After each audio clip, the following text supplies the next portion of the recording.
Okay, everybody. So, hi, welcome to the Fearless Road podcast. I am your host, Michael DeVue. We're in studio with a very special episode this time, for the first time, actually. We're in the studio with my co-host, Phaedra Chonyaki, who will be joining me today to interview this incredible guest. This journey to get here and to sort of bring this guest on board has been sort of a long thing in the process of getting germinating.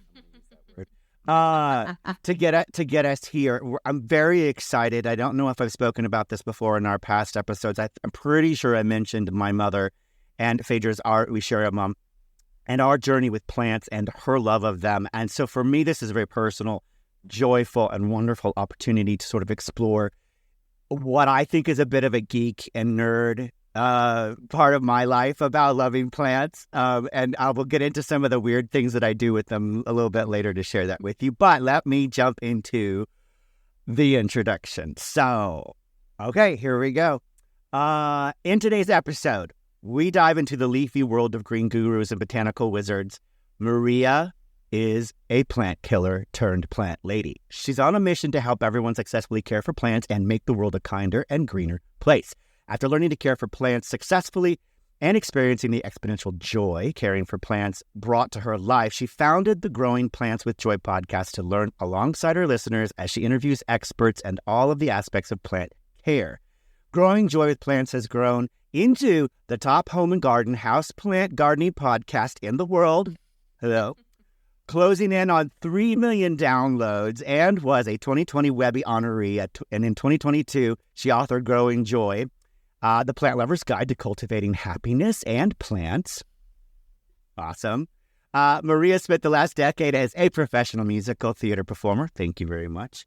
And has been seen on Broadway musicals in the Great White Way around the world. She's thrilled now to use her voice to help people grow more joy in their lives through plant care and to use her voice here on the Fearless Road podcast. Ladies and gentlemen, please welcome Maria Faella. Faella? Faella. Yeah. Faella, but no one... That was awesome. Yeah, no one pronounces my name correctly, so I'll never hold it against you. It's so weird. Well, ladies and gentlemen, that's the first F-up of this episode, so don't mind me. Yay, welcome, Maria. Thank you. With applause all the way around. Thank you. We're so excited to have you. I can't believe it. This, like I said before, this has been a journey to get us here. Both Phaedra and I got your book, and we've been sort of reading your book and leafing through it. It's terrible, all these puns. That before we begin our journey, I would like for all of us, if you guys have the book and you've already picked it up, fantastic. You're good listeners. Congratulations. You get a star for today. We're going to reference, I believe it's page 8. We're going to take a little cue out of Maria's book with Growing Joy Plant Lovers. On page 8, these are the tips she said we need to go on our journey. So before we begin our journey together, gather around, ladies and gentlemen. 1, you need an open heart and an open mind, which you already have because that's what you bring when you come and listen to our show. 2, a journal to expand on the writing prompts and tips and tricks that we're going to be talking about today. So make sure you write this stuff down. Keep these notes. I have my journal here and my notes on the screen. Phaedra's got hers, and it has a leaf on it, a little flower. A plant or 2. You can see mine here and this one. Yeah. This is going to be our representative for today. I don't know if they show or not, but... And then Phaedra has hers in the background, and Maria's got a couple. Mm-hmm. Maria's not in her normal habitat, so she brought a bit of habitat with her to her parents. Where she is currently. My normal office, I have about 40 plants. I've completely changed my bookshelf into I installed grow lights in my bookshelf to have a bunch of plants. But sadly, but my parents are in Florida, and Florida is where all of our houseplants just grow naturally outside. So I'm still enjoying the scenery. All right. Well, the next thing we need is a dedicated window. And that is because we always need light in our lives, right? We need light to come in and we need to absorb that light. I have one here. The sunlight's shining through it, bouncing off my table from the morning light here in the mountains in New Mexico. Phaedra has a big window of light behind her, and Maria does too. And the last thing, but this is really important, snacks. Snacks are important. Gentlemen, I have Ritz crackers and an apple. Phaedra's got her little bowl of fruit. This is so fun. We are prepared. Yep, everybody take a sip. I've got my iced tea. We are prepared, lady. You guys, curl up, roll up, get up, snuggle up, whatever you got to do. We're going to get into this with Maria Faella and our guest, Growing Joy. We'll be right back. Okay, so before we get started, let's get a little background on, I love to get background on my guest. For those of the audience who don't know Maria, Maria, can you catch us up a little bit on your journey to get here as the plant killer turned plant lady? Yeah. We already mentioned that you came from Broadway, so I assume that your journey has been a bit of a winding road. A very winding, fearless road, shall we say. But so, yeah, I mean, I used to be an epic plant killer, couldn't keep a plant alive if someone paid me money.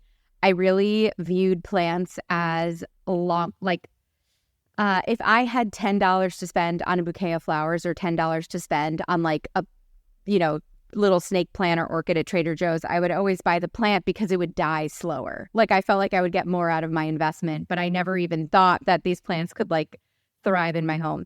And I used to be a musical theater performer, which we have that in common. I spent my first 10 years, all of my 20s, luckily enough, performing, living my dream, singing and dancing in musicals, traveling around the world, performing on Broadway. And because of that, I was very transient. I had apartments in New York City, but they never really felt like home. I was always picking up to go on tour, to go do, a regional contract in a different city for 3 weeks. So I was never really focused on cultivating like a long-term sense of home because I was just so transient because of my job.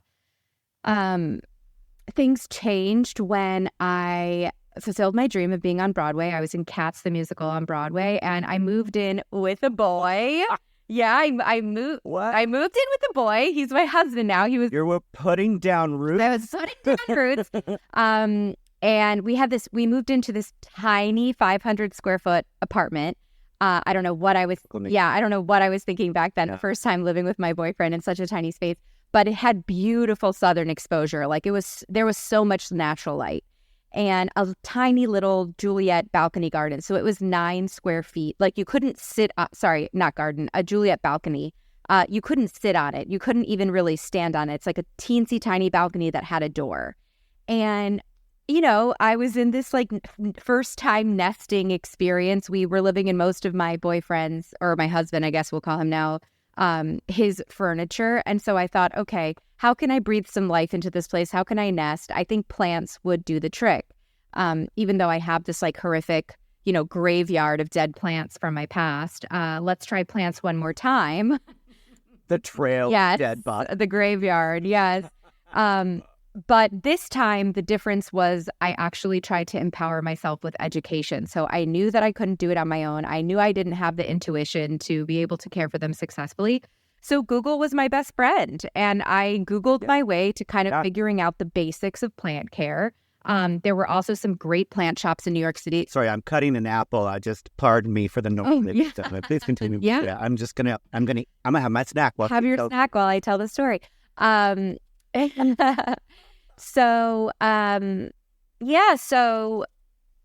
I made friends with our local plant shop owners and asked them for advice. And I connected with a lot of people on Instagram. There were all of these like plant influencers, but people on Instagram that all liked plants. And they were kind enough to answer my DMs and, about questions that I had. Plantpreneurs. Yes, plantpreneurs, exactly. So, I like to say that I came for plants for the aesthetic and I stayed for the wellness because I really did. I came for them because I feel like when I looked at interior design magazines, there were plants everywhere.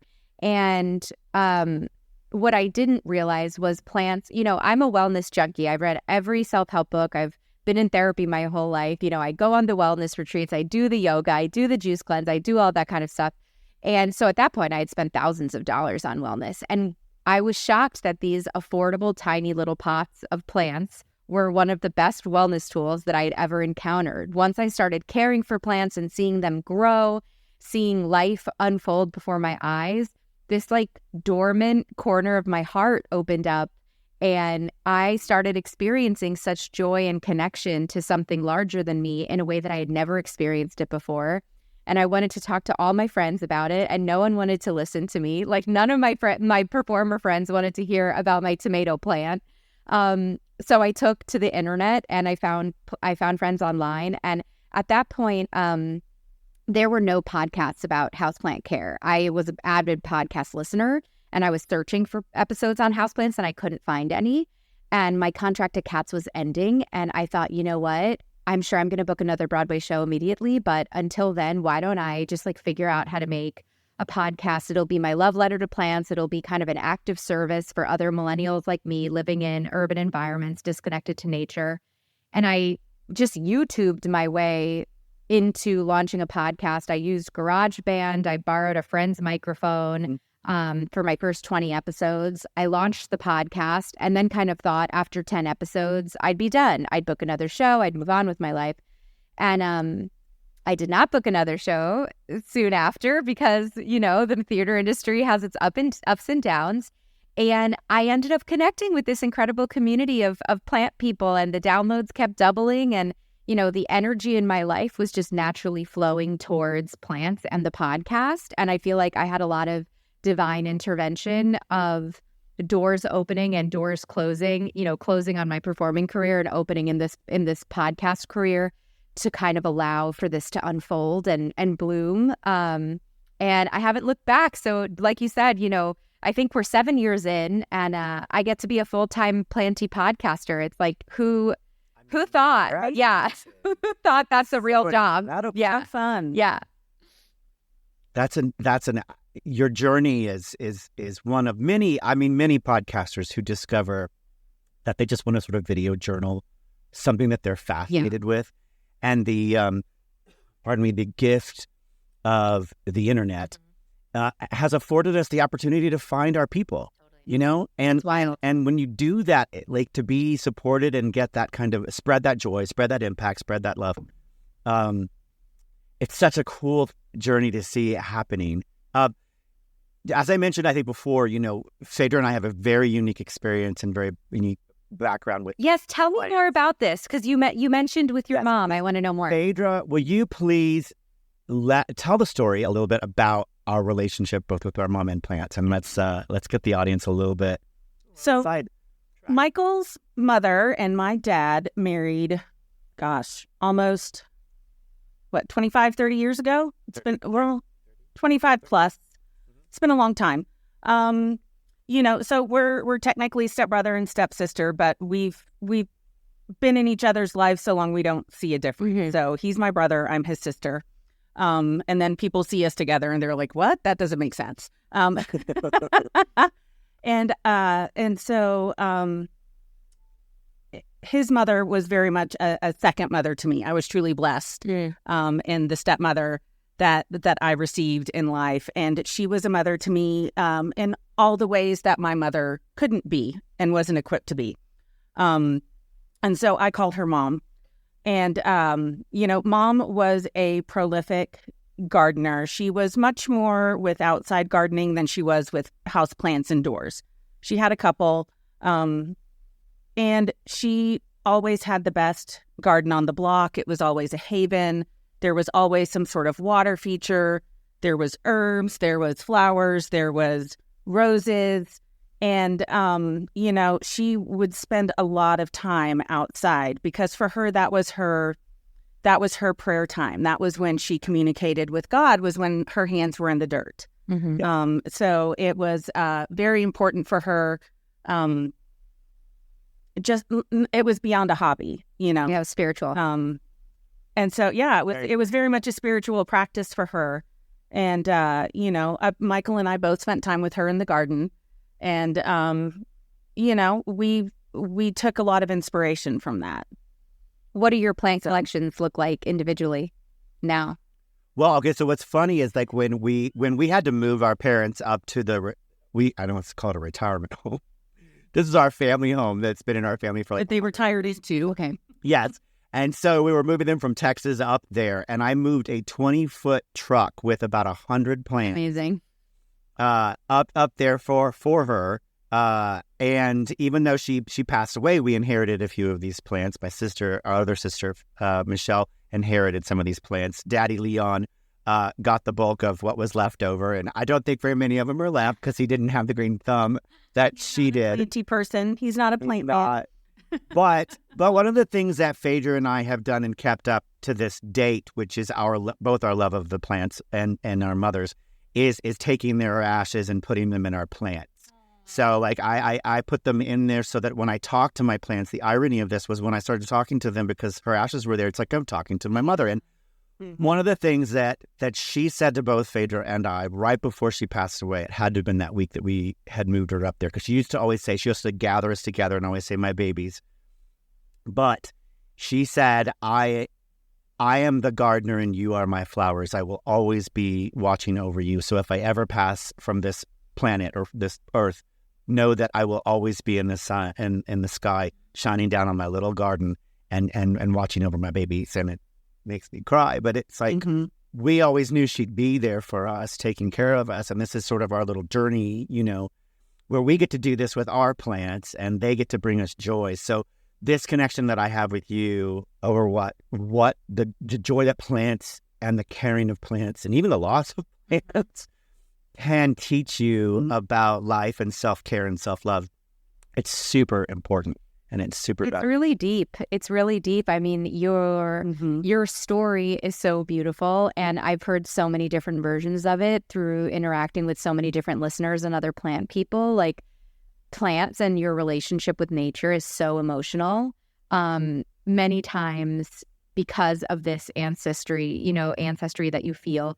Or, I can't tell you how many people I've interviewed where they say, I grew up with plants. I took them for granted. My mom had all these plants. I went to college, I didn't have plants, and that's when I realized how important they were, or people who have difficult relationships with their parents and, talking about their gardens is the way that they connect with their mom, where it used to be difficult to connect.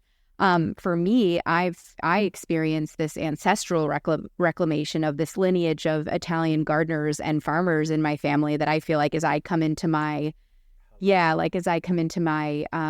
ability to garden and have my, green thumb, I feel like I'm connecting with the lineage of ancestors.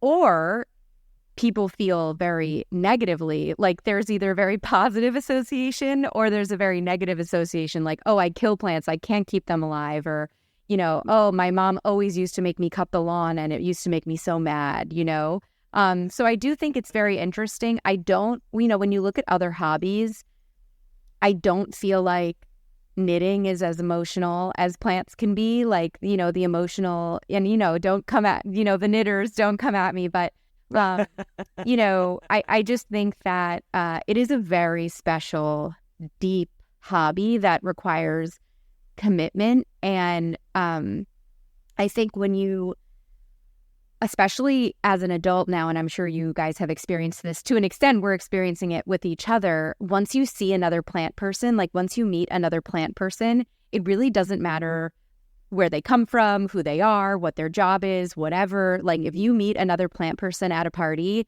you're in the corner for 30 minutes talking about your roses, trading cuttings. Right. It is such an equalizer, and it's such a mode of connection that is so beautiful. That also so instant. Yes, and so instant. It's like the crazy. You like see the crazy in each other's eyes about your plants, and there's just this instant connection, and I think that's so special, especially for adults, because it's hard to make friends as adults. But I always say, like, it's not as hard to make plant friends, Yes, well, and your journey, both your lineage and your journey. Italy, ladies and gentlemen, if you haven't been to Italy, you got to go. First, yeah. I mean, come on, you got to get there. Phaedra and I had the amazing opportunity this past summer to go to my friend's wedding in Sorrento. We stayed in Sorrento, Italy. Beautiful. And I'm telling you, stunning. Italy's floral game is on point. Yeah. I mean, it's not a joke. These people have been doing this for hundreds and hundreds and hundreds of years. They have created environments and circular economies that are reliant on the plants, the farming, the product and produce that is created from it, and then it goes back into it, and it's so seamless, and it's so beautiful. And in June, late May, June, during the budding and floral season, what is southern Italy, you gotta go. It's incredible. Lemon trees are blooming. Yeah, the citrus, I mean, Smells just incredible. So it's so funny you mentioned this. the trees growing down the side of the road. I am uniquely obsessed with citrus, and Italian citrus. One of my favorite books is called The Land Where Lemons Grow, and it's all about the history of citrus in Italy and how it's actually wars were created. Like the mafia, the creation of the mafia was in part created to protect the southern Italian citrus farmers. Like it's fascinating. Does not. Yeah. And I have a whole episode on my podcast. If anybody wants to go down the nerd, like, you know, if you want a whole hour on this specific topic, I have recently I released an episode on my podcast interviewing the author of that book on the history of Italian gardening and Italian citrus. It's really fascinating. Is it a she or a he that wrote it? She. Does she talk about how lemons are not grown from lemon trees? Yes, like how their stock. Yeah. We went on a farm tour, and it's fascinating, you know. And they talked about, you know, how because it's all grafted onto a different type of tree, it grows faster, so they can yield and produce fruit. Yeah, the book dives deep into that. If you guys should definitely read the book. It's called The Land Where Lemons Grow by Helena Attlee. Yes, and The Land Where Lemons Grow, ladies and gentlemen, if you ever get a chance to like tour and see one of these farms, the scaffolding, the gardening, the land, the landscape and the hills and the terrain and all of this builds this really unique world, this underbelly world where people climb these little ladders and they climb across scaffolds and they graft these plants onto little orange trees and tree stubs. Like it is a living, breathing, unique world. It's like going through The Witch and the Wardrobe. You know what I mean? Yeah. Like you open the door and you come out the other side. It's Narnia. Yeah, it's very Narnia. It's such a different world of plant. If you really like plants, such a different world. And I could totally see why the mafia got started there, because it's so. I can see how it's embedded in their culture, but it's not just their livelihood. It feels like it is very rooted in who they are, culturally speaking, and yes, the recipe. So I could see why defending it. Yeah, it's fascinating. Well, I loved it when we were at the farm, and the young gentleman that was there, he and his brothers, they'd been farming that farm for 200 years, but they just acquired it over the last 90 years. And we were all sitting there, you know, after our little tour and everything, and he had told us all of the cute little stuff about the pigs eat this, and then the poop at this, and then it goes back in, and they bury it here, and you grow more of this, and it comes back out. And then Mama over here, she makes the food, and this is a farmer to table. Right, literally. Yes. Yeah, literally. And we were like, it was amazing. We were so tired. Yeah, it was amazing. And there's something about, you know, Sorrento lemons and citrus from that area that's limoncello lands, baby. Oh, yeah. It is beyond. Yeah, it is beyond. I mean, you think you like lemons from here? Like, no. Mm-hmm. It's a next level experience for sure. Next level. Pardon me, I might eat another snack. So, all right. So let's talk. The show's about the Fearless Road, and it is about sort of like how we deal with fear.